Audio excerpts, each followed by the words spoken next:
సర్పంచ్ ఎన్నికలు తెలంగాణలో సర్పంచ్ ఎన్నికలు ఫస్ట్ ఫేజ్ అయిపోయినాయి, రిజల్ట్ వచ్చింది. ఇంకొక 2 ఫేజ్లు ఉన్నాయి. మొత్తం 3 ఫేజులలో సర్పంచ్ ఎన్నికలు పెడుతురు.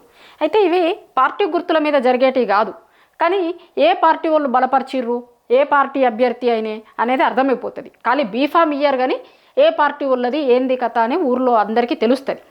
వచ్చిన రిజల్ట్స్ని చూస్తే ప్రభుత్వం వర్సెస్ ప్రతిపక్షాలు.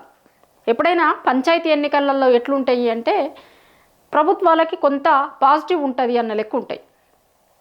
ప్రభుత్వాలకి వ్యవస్థ ఉంటుంది, అంత ఉంటుంది. ఇంకొకటి ఆ లోకల్గా పనులు కావాలంటే ఏం జరగాలన్నా కూడా కొంత అధికార పార్టీతో ఉంటే పనులు జరుగుతాయి అనే దానితో ఉంటారు, అట్లా అని అనుకుంటారు. అధికార పార్టీకి ఫ్లెక్సిబిలిటీ ఉంటుంది చాలా సందర్భాలలో.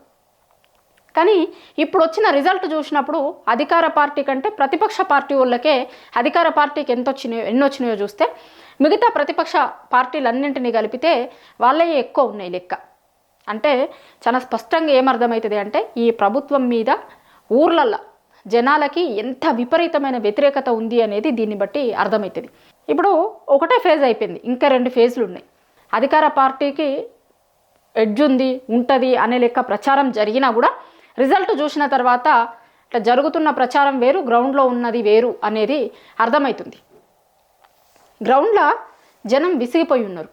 2 ఏళ్ళైంది కాంగ్రెస్ పార్టీ అధికారంలోకి వచ్చి, ఇంకా 6 గ్యారంటీలు లేవు, 420 హామీలు లేవు. ఎప్పుడు అడుగు ఒక దిక్కు అడిగితే ఇంకొక దిక్కు డైవర్ట్ చేస్తారు. రుణమాఫీ, రైతు భరోసా, కళ్యాణ లక్ష్మి, షాదీ ముబారక్, తులం బంగారం, స్కూటీలు, 2500 ఇట్లా చెప్పుకుంటూ పోతే ఏమి ఇయ్యలే. ఆల్రెడీ జనం విసిగిపోయి ఉన్నారు.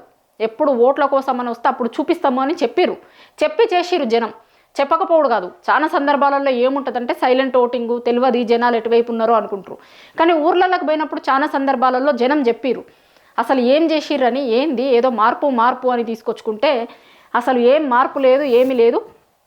గవ్వే పాత పెన్షన్లు వస్తున్నాయి. ఇక కళ్యాణ లక్ష్మి, షాదీ ముబారక్ల సంగతి ఏంది చూస్తూనే ఉన్నాం. రైతు భరోసా సంగతి ఏంది చూస్తున్నాం. అసలు కాంగ్రెస్ ఎందుకు తెచ్చుకున్నామో ఏందో ఇది అనేది చాలామంది ఓపెన్గా ఊర్లల్లో మాట్లాడిరు. ఇప్పుడు హైదరాబాద్లో అక్కడ ఇక్కడ మాట్లాడకపోవచ్చు, కానీ ఊర్లలో జనం చాలామంది మాట్లాడిరు ఓపెన్గానే. అదంతా కనిపించింది ఇప్పుడు లోకల్ బాడీ ఎన్నికలల్లో. ఇంకోటి అసలు ఈ లోకల్ బాడీ ఎన్నికలకి ఎక్కడ చూడని విచిత్రాలన్నీ కూడా చూసినాం మనం. ఏంది సీఎం గారు ప్రచారం చేసిరు సర్పంచ్ ఎన్నికల కోసం.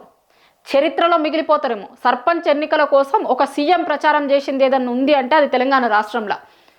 ఇక జూబ్లీహిల్స్ ఎన్నికలది కూడా అదొక చరిత్ర. జూబ్లీహిల్స్ ఎన్నికలు ఒక్క ఉప ఎన్నిక జరిగితే వారం 10 రోజులు ప్రచారం చేసిరు సీఎం గారు. అట్లనే ఈ లోకల్ బాడీ ఎన్నికలు అప్పుడు కూడా ప్రచారం చేసిరు. పేరు లేదన్నా పెట్టుకోవచ్చు, కానీ ప్రచారం లోకల్ సర్పంచ్ ఎన్నికల కోసమే. ఆయన చెప్పిర్రు కూడా చాలా సందర్భాలలో ఆ బహిరంగ సభలలో. వాళ్ళు పెట్టిందేమో విజయోత్సవ సభలని, కానీ విజయోత్సవ సభలు కాదు, అది సర్పంచ్ ఎన్నికల ప్రచార సభలు. ఆ రోజు కూడా చెప్పినాం మనం ఇవి సర్పంచ్ ఎన్నికల ప్రచార సభలని. ఆ ప్రచార సభలలో పోయి ఏం చెప్పిర్రు, మీకు ఏంది అధికార పార్టీలో ఉన్న వాళ్ళకి ఓటయ్యిర్రి అన్న లెక్క, వాళ్ళు బలపరిచిన అభ్యర్థులకు ఓటయ్యిర్రి అన్న లెక్క, అధికారంలో ఎవరున్నారో వాళ్ళకు చూసి ఓటయ్యిర్రి అన్న లెక్క సర్పంచ్ ఎన్నికల ప్రచారమే కాదు, సర్పంచ్ ఎన్నికల ప్రచారం చేసిరు. మరి అంత సర్పంచ్ ఎన్నికల ప్రచారం చేస్తే కూడా వచ్చిన రిజల్ట్ ఏంది? ఒకసారి రిజల్ట్ చూపిస్తాను నేను మీకు, చూపించిన తర్వాత మళ్ళీ మాట్లాడదాం. ఇంకో ఇది మొదటి విడత పంచాయతీలు ఎక్కడ జరిగినాయి? 4236లో దాంట్లో పోలింగ్ జరిగినాయి 3834. ఎన్నికలు జరగని 6 ఏకగ్రీవాలు గవేని. కాంగ్రెస్కి 1702 వస్తే బీఆర్ఎస్ 1345 గెలుచుకుంది. ఇది బీఆర్ఎస్ వాళ్ళది. బీజేపీ 186, ఇతరులు 524. ఇంకా ఇది వచ్చేటప్పటికి ఇంకా ఫలితాలు రావాల్సింది ఉన్నది 77. ఇక కాంగ్రెస్ వాళ్ళకి ఎన్ని అయితే వస్తాయో అంతకంటే ఎక్కువ ప్రతిపక్షాలకు కలిపి వచ్చినాయి. దాంట్లో ప్రధాన ప్రతిపక్షం బీఆర్ఎస్ పార్టీకి వచ్చినాయి ఎక్కువ. ఇది సర్పంచ్ ఎన్నికలు మొదటి దశ ఎన్నికలు రిజల్ట్. ఇది మొదటి దశ సర్పంచ్ ఎన్నికల రిజల్ట్ ఇప్పుడు నా ఎన్నుకుంది. ఇక దీనికోసం ఏమేమి జరిగినాయి, ఎంత జరిగినాయి చూసినాం మనం. ఏది ఈడ నల్గొండ కోమటిరెడ్డి మంత్రి గారి ఇలాకాల సర్పంచ్ నామినేషన్ ఇవ్వకుండా ఒక బీసీ, వీళ్ళు మళ్ళీ పొద్దుగాల లేస్తే బీసీల పార్టీ మాది, బీసీల కోసం 42 రిజర్వేషన్లు అది ఇది అంటాం. ఒక బీసీ సర్పంచ్ అభ్యర్థిగా నామినేషన్ వేయకుండా వాళ్ళ భర్తను ఎత్తుకొని పోయి ఎట్లా చేసిర్రు అనేది తెలంగాణ సమాజం అంతా చూసింది. హత్యా రాజకీయాలు చూసినాం కొత్తగా సర్పంచ్ ఎన్నికలల్లో. ఇక భయపెట్టించుడు వాళ్ళని కిడ్నాప్లు చేసుడు ఇట్లాంటివి మస్తు జరిగినాయి.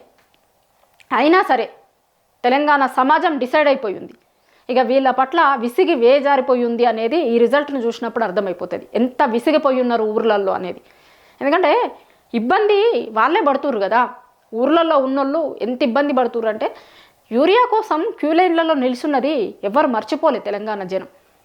ఇప్పుడు ఏమనుకుంటారంటే రాజకీయ పార్టీలు రాజకీయ నాయకులు ఏమనుకుంటారంటే ఓట్లప్పుడు మనం హామీలు ఇచ్చినామా మళ్ళీ 5 ఏళ్ళ తర్వాత కదా జనాల దగ్గరికి పోయింది అప్పటి వరకు మర్చిపోతారు అనుకుంటారు. కానీ తెలంగాణ సమాజంకు ప్రశ్నించే తత్వం ఉంటుంది, మర్చిపోరు, గుర్తుంచుకుంటారు, అన్నీ గుర్తుంటాయి. ఎన్నికలు వచ్చినప్పుడు ఎప్పుడు చూపించాలో అప్పుడు చూపిస్తారు.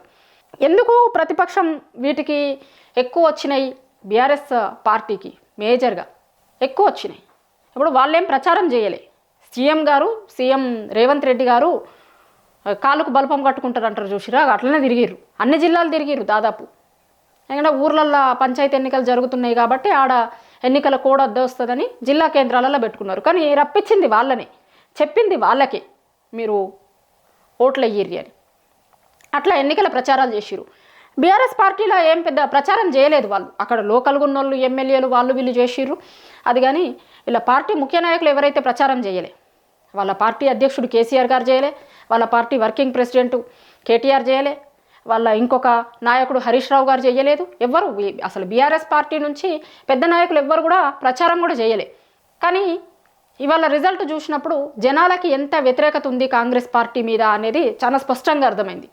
వాళ్ళకి ఇస్తాము అని చెప్పి 2 ఏళ్ల నుంచి ఎంత తిప్పలు పెడుతున్నారు అనేది ఓట్లు వచ్చినప్పుడు చూపిస్తామని చెప్పారు కదా జనాలు, అగో చూపించారు. ఇదే ఫస్ట్ ఫేజ్, ఇంకా 2 ఫేజులు ఉన్నాయి.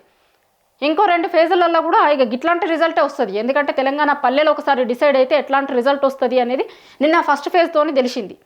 పల్లెలలో డిసైడ్ అయిపోయారు జనాలు.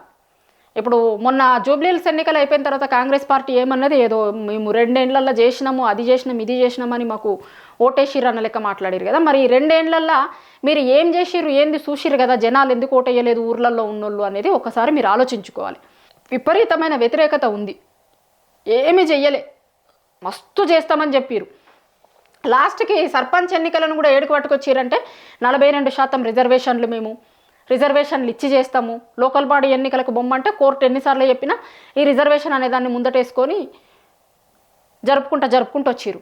ఇక మళ్ళొకసారి జరిపే అవకాశం లేకపోయిన తర్వాత ఎన్నికలకు పోయారు. ఇక ఎన్నికలకు పోయినప్పుడు కూడా ఏం చేశారు, మళ్ళీ సర్పంచ్ ఎన్నికలే, ఇవి పార్టీ గుర్తు మీద జరిగేటివి కాదు కాబట్టి ఒకసారి ఇది పెట్టి చూద్దాం శాంపిల్గా అనుకున్నారు. కానీ ఈ శాంపిల్ చూసిన తర్వాత ఇక ఎంపీటీసీ జెడ్పీటీసీ ఎన్నికలకు పోతారా అంటే అనుమానంగానే అనిపిస్తుంది. ఎందుకంటే ఈ శాంపిల్ చూసిరు కదా, ఇవి పార్టీ గుర్తు మీద జరిగినవి కాదు. రేపు పొద్దున ఎంపీటీసీ జెడ్పీటీసీ ఎన్నికలలో పార్టీ గుర్తు మీద జరగాల్సినవి. ఈ రిజల్ట్ చూసిన తర్వాత ఆ రిజల్ట్ ఎట్లుంటుంది ప్రభుత్వానికి ఆల్రెడీ అర్థమై ఉంటుంది. కాబట్టి ఇప్పుడు మరి ఆ ఎన్నికలకు పోతారా లేదా అనేది ఇంకో 4 రోజులు అయితే ఈ సర్పంచ్ ఎన్నికలు మొత్తం 3 ఫేజులు అయిపోతే తెలుస్తుంది. కానీ సర్పంచ్ ఎన్నికలతోని ఒక్క విషయం అయితే చాలా క్లారిటీగా అర్థమైంది, పల్లెళ్ళు ఎంత తిరగబడుతున్నాయి అనేది అయితే ఈ ఎన్నికల రిజల్ట్తోనే అర్థమైంది. ఫస్ట్ ఫేజ్ జరిగినటువంటి ఎన్నికల రిజల్ట్స్లలో 2 ఏళ్లలో ఏమీ చెయ్యలేదు. కాబట్టి ఇప్పుడు జనాలు కూడా రోజు మాట్లాడటానికి దొరకరు కదా, వీళ్ళెవరు కూడా ఎవరు సరిగా నియోజకవర్గాలకి ఆడికిడికి పోతుందే లేదు కదా, జనాలు అడుగుతామంటే కూడా. ఇక వాళ్ళ దగ్గర ఉన్న ఆయుధం ఏంది, మళ్ళీ ఓట్లు వచ్చినప్పుడు చూంచాలి అదంతా. కాబట్టి ఆ ఓట్లు వచ్చినప్పుడు ఇప్పుడు 2 ఏళ్లలో మీరు ఎంత ఇబ్బంది పెట్టిర్రు, ఇస్తాము అన్నయ్య ఎందుకు ఇయ్యలేదు అనే దాని మీద జనాలు ఇచ్చినటువంటి తీర్పు, మీ 2 ఏళ్ల పాలనకు వచ్చిన తీర్పు ఇది. జనాలు వ్యతిరేకంగా ఉన్నారు అనడానికి నిదర్శనం ఈ పంచాయతీ ఎన్నికల రిజల్ట్స్.